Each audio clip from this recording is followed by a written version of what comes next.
2027 yilgi Toyota Hilux avtomobil tarixidagi eng mashhur pikaplardan biri uchun katta sakrashni ifodalaydi. O'nlab yillar davomida Hilux o'zining tengsiz ishonchliligi, mustahkam chidamliligi va global darajadagi ko'p qirrali imkoniyatlari bilan obro' qozongan, chekka ish joylaridan tortib shahar sarguzashtlarigacha.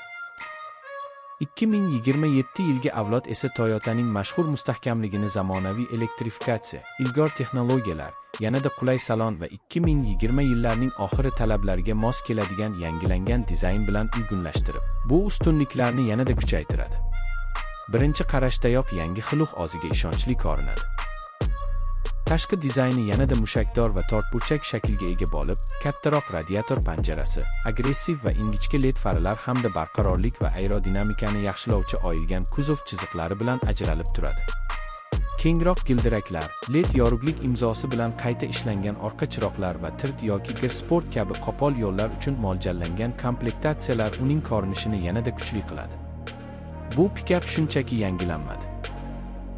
U o'zining afsonaviy qiyofasini saqlagan holda kelajak uchun qayta yaratilgan. Texnik jihatdan 2027 yilgi Hilux o'zining og'ir sharoitlarda sinovdan o'tgan ramali ladder frame shassisini saqlab qoladi. Toyota ushbu platformani qulayroq yurish va notekis yo'llarda yaxshiroq barqarorlik berishi uchun takomillashtirgan, ammo mashhur mustahkamlikdan voz kechmagan. Natijada yuqori yuk ko'tarish va tirkama tortish qobiliyatlari saqlanib qolgan holda, asfalt yo'llarda ham ancha sokin va qulay yuradi. Dvigatel variantlari esa 2027 Hiluxda katta o'zgarishlarni olib keladi. An'anaviy dvigatellarni yoqtiradiganlar uchun yangilangan 2.8 litrli turbodiesel motor taxminan 200 tort ot kuchi va yuqori aylanish momentini taklif qiladi.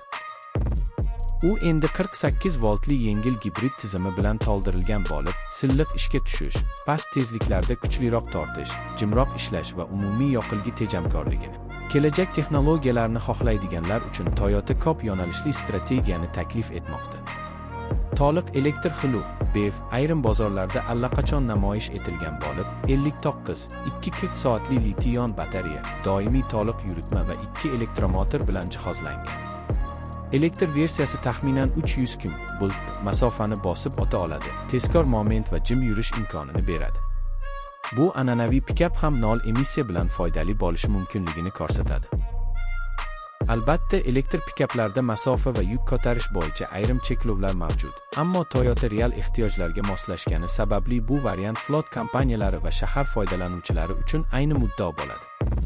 Shuningdek, 2028 yilga mo'ljallangan vodorod yoqilg'ili Fuel Cell variant ham Toyotaning uzoq muddatli rejalari orasida bor. Bu esa dizel, gibrid, to'liq elektr va hatto vodorodli Hilux modellari bilan butun dunyo bozorini qamrab olish imkonini beradi.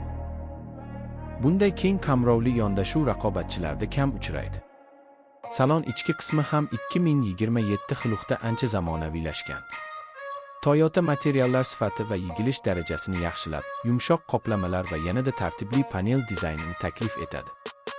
Katta 12.3 dyumli multimedia ekrani, to'liq raqamli asboblar paneli, simsiz Apple CarPlay va Android Auto, shuningdek, smartfon orqali masofadan boshqarish imkonini beruvchi Toyota xizmatlari kutilmoqda. O'rindiqlar uzoq yo'llar uchun qulayroq, shovqin izolyatsiyasi yaxshiroq va kundalik foydalanish uchun amaliy joylar ko'proq bo'ladi. Xavfsizlik borasida 2027 Hilux Toyota Safety Sense tizimi bilan jihozlanadi. Bunga moslashuvchan kruz nazorat, yo'l chizigini ushlab turish, kor nuqta nazorati, orqa tomondan harakatni ogohlantirish va 360 darajali kamera kabi funksiyalar kiradi. Kuzov mustahkamligi ham yaxshilangan bo'lib, bu pikapni nafaqat ishchi mashina, balki xavfsiz zamonaviy transport vositasiga aylantiradi. Osma tizimi va boshqaruv ham yanada qulay bo'lishi uchun sozlangan.